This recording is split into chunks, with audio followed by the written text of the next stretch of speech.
What's up, YouTube? On this episode of Coddiwomple Overland, we're going to be checking out some of the new Southwest expansion of the Daniel Boone Backcountry Byway. We don't need a destination, let's go where the river's taking us. The Daniel Boone Backcountry Byway originally was set up in the Red River Gorge area of eastern Kentucky. Since that time, it has expanded year after year, and this year was no different. It expanded all the way down to the I-75 corridor in the areas of Jackson County, Owsley County, and Rockcastle County. Right along with us as we explore the new Southwestern expansion. We began our journey just outside of Beattyville along White Ash Road. You may recognize the first part of this as it's part of the expansion from last year, but it's also part of the Kentucky Adventure Tour.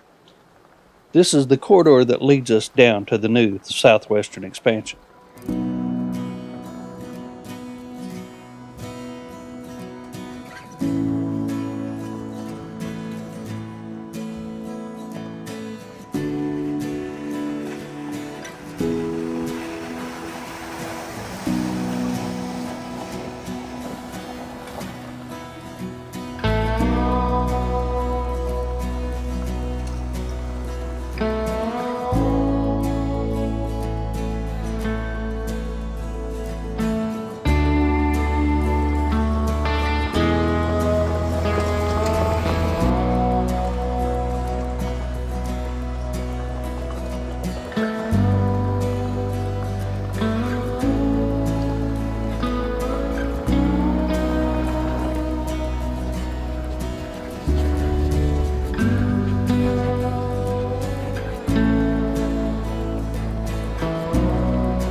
By this point, we have made it onto Turkey Foot Road, which is the connector to the new Southwest expansion.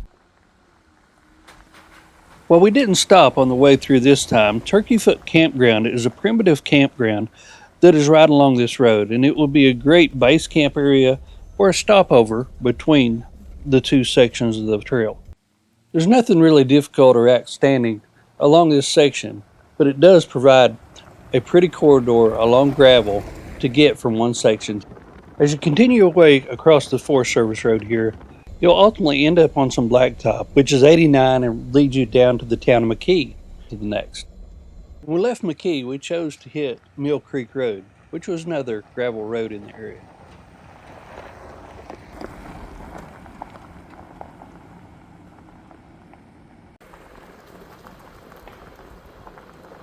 As we continued our way south, we found our way onto Laurel Creek Road, and this is where things changed from gravel to dirt.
Just past that pool pond is where the trail name changes to Pine Flat Laurel Creek Road. And this is also where it starts getting more difficult rather than just an easy route. Just at the top of this steep hill, the trail gets very, very narrow.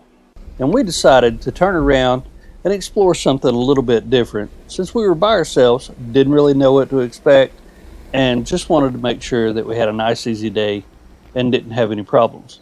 Now, this trail is not something that we would normally turn away from at all, but we were by ourselves. There was a lot more other stuff to explore and discover, and we decided to come back and redo this one when he had a group with us, or at least another rig. We backtracked a little bit, headed just a touch north, and ended up finding Indian Ridge Road, and that was where our next adventure began.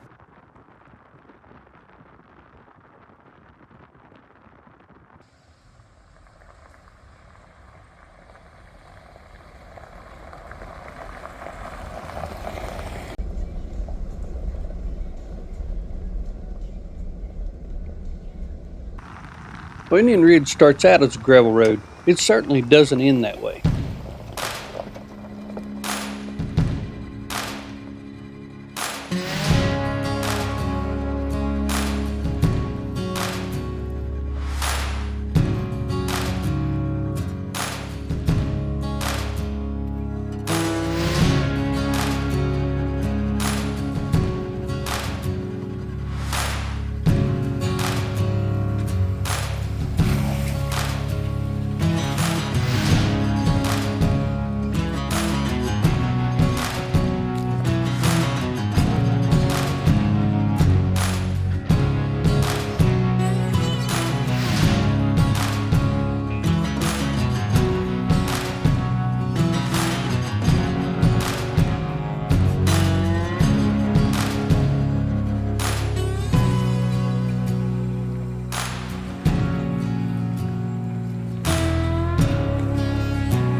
Everything was going great. We were really enjoying this trail.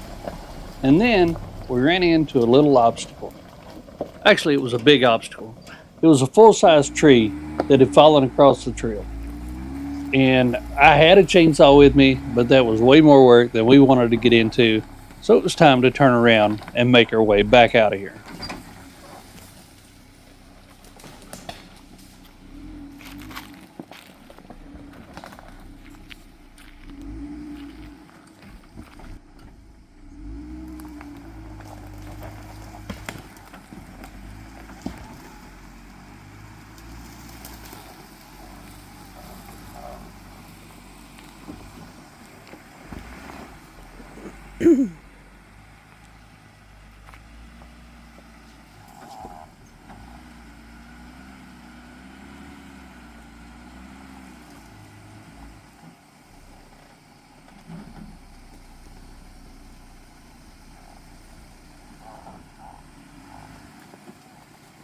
Whoa!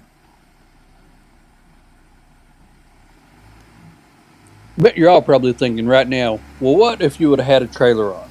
Well, this is definitely a tight trail, and had we had a trailer on, we would have probably had to back it up a little ways to find a wider spot, or we would have had to disconnect the trailer and get the truck turned around and then get the trailer turned around. But it can be done. After making our way back out of Indian Ridge, we found ourselves in McKee again and southwest on another section of trail. And this one's going to lead us down toward the SHW Campground.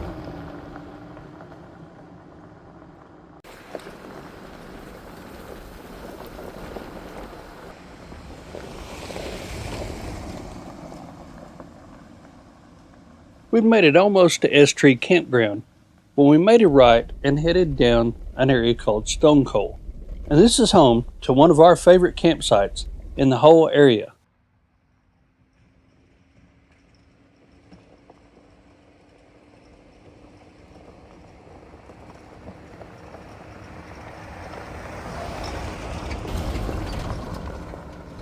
If you've watched any of our videos about this area along the Cat or just in this area in general, then you have probably seen this campsite on our videos before. It is definitely one of our favorites, but it's also getting very, very popular. There's a lot of debris and trash around. We picked some of it up, but there's also a lot of places where side-by-sides and ATVs and motorcycles have gotten down into the creek here, and it's definitely going to cause some big problems in the future. If we don't take care of this area and areas like this, I can see them definitely shutting it down. Continuing our way west, we got onto Dry Fork School Road. Now, this was a brand new trail to us. We had never been on it, and it really was beautiful.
We really only scratched the surface on the new Southwest expansion here. If you'd like to see more of it, let us know in the comments below. You can find this track, just like all of our others, on our Patreon. We really appreciate you riding along with us. And until next time, see ya.